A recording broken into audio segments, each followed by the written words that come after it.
Thank you, Mr. Chairman. Ms. Toner, I just want to stay with you and maybe pick up there. My understanding is that when you left the OpenAI board, one of the reasons that you did so is you felt you couldn't do your job properly, meaning you couldn't effectively oversee Mr. Altman and some of the safety decisions that he was making. You had said this year that, I'm just going to quote you, that Mr. Altman gave inaccurate information about the small number of formal safety processes that the company did have in place. That is, that he gave incorrect information to the board. To the extent you're able, can you just elaborate on this? I'm interested in what's actually being done for safety inside this company, in no small part because of what he told us when he sat where you're sitting. Thank you, Senator. Yes, I'm happy to elaborate to the extent that I can without breaching any confidentiality obligations. I believe that, when the company has safety processes, they announce them loudly and proudly. So I believe that you and your staff would be aware of the processes they have in place.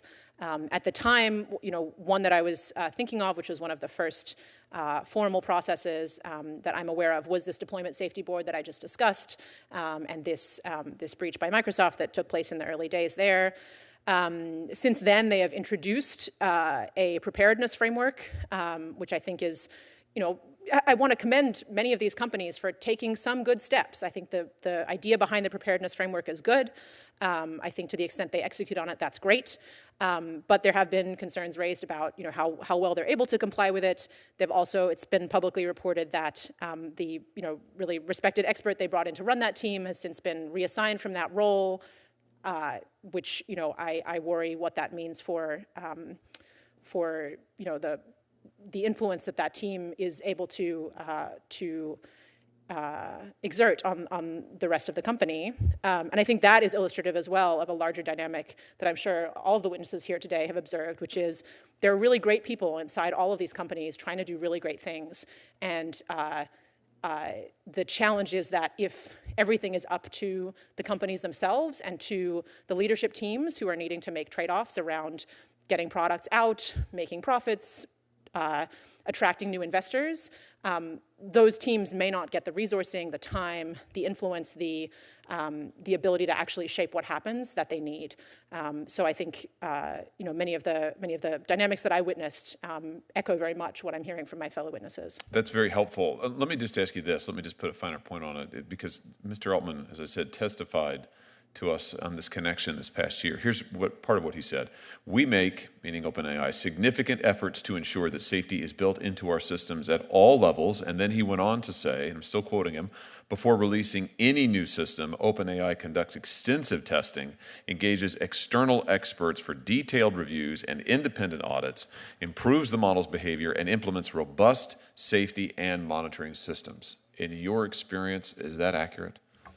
I believe it is possible to characterize the company's activities accurately that way, yes. The question is, how much is enough, who is making those decisions, and what incentives are driving those decisions? So in practice, if you make a commitment, you have to write that commitment down in some words, and then when you go to implement it, there's going to be a lot of detailed decisions you have to make about what information is shared with whom at what time, who is brought into the right room to make a certain decision.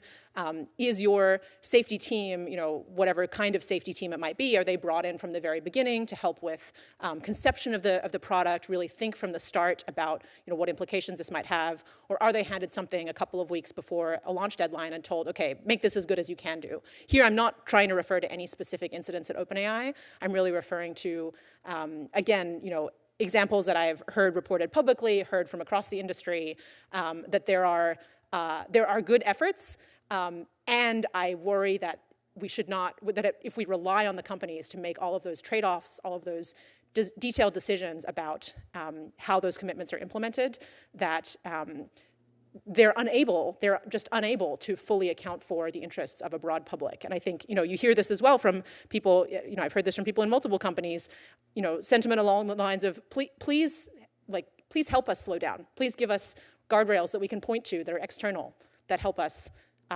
not only be subject to these market pressures. Just in general, is your impression now, was OpenAI doing enough in terms of its safety procedures and protocols to adequately vet its own products and to protect the public? I think it depends entirely on how rapidly their research progresses.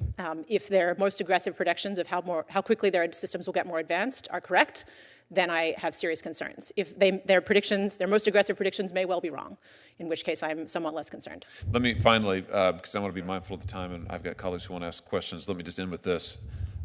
You in your written testimony, you make, I think, a very important and helpful point about AI development in China and why the competition with China, though real, should not be taken as an excuse for us to do nothing.